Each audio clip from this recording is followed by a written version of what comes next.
Hey everyone, and welcome to this video. In this video, I'm doing my very first heart cake. This was requested for an anniversary, and so they wanted it 2-layer of vanilla and chocolate with chocolate frosting in the middle and vanilla buttercream on the outside. I've already crumb coated my cake, and now I'm putting on my final layer of buttercream.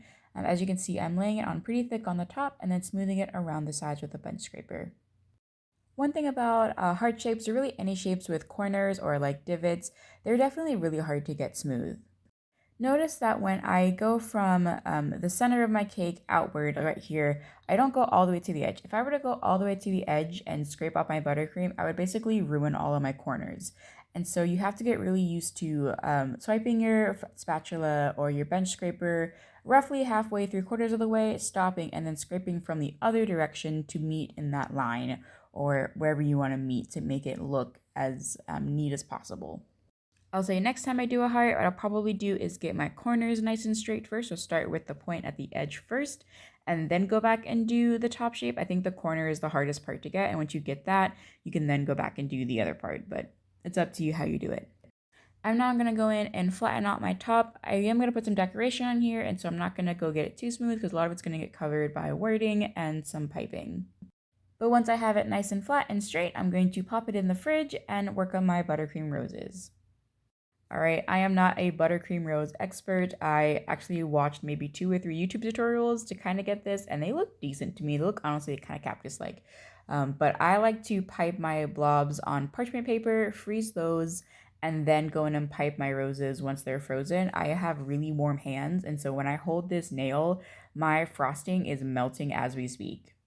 If this is you, I would recommend keeping a cold towel nearby or even ice water to like dunk your hands in, because again, my literally after the first rose, everything after this is starting to get kind of melty and just really hard to work with. This is why I try to keep everything as cold as possible.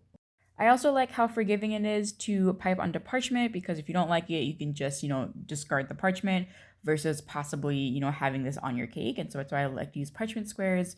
But you could pipe this directly onto a nail and then use scissors or like a knife. I would recommend scissors to transfer this directly onto your cake. But once I have my roses piped, I'm going to pop these back in the freezer while I finish off the decoration on my cake. Again, you don't have to freeze your roses if you don't want. You could put these directly onto your cake. I like the forgiveness I get from having a frozen rose. It gives me a little bit of time to work with it and get it placed right before it starts to melt and move around. On to what I find the hardest part of the cake, which is wording and piping letters. I do not like my handwriting at all. I think it looks really childish. And I've been practicing for, I don't know, I would say at least 6 months. And like I say practicing, I practice when I do the cake, and I don't get any better, I feel like. Anyway, I am piping on some words here. On the left hand corner it says love, and on the middle it says M and N, 42 years. I'm switching out my piping tip here to a 3 to write years since I'm down to the smaller part of the cake.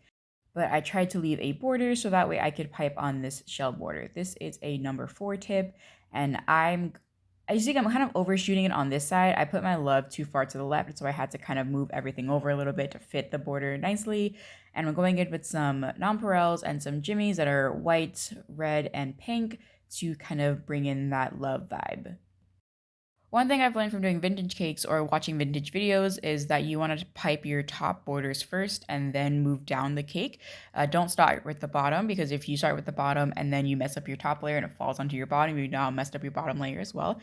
That's why I did my top border first, got that sprinkled, and then moved on to my bottom border.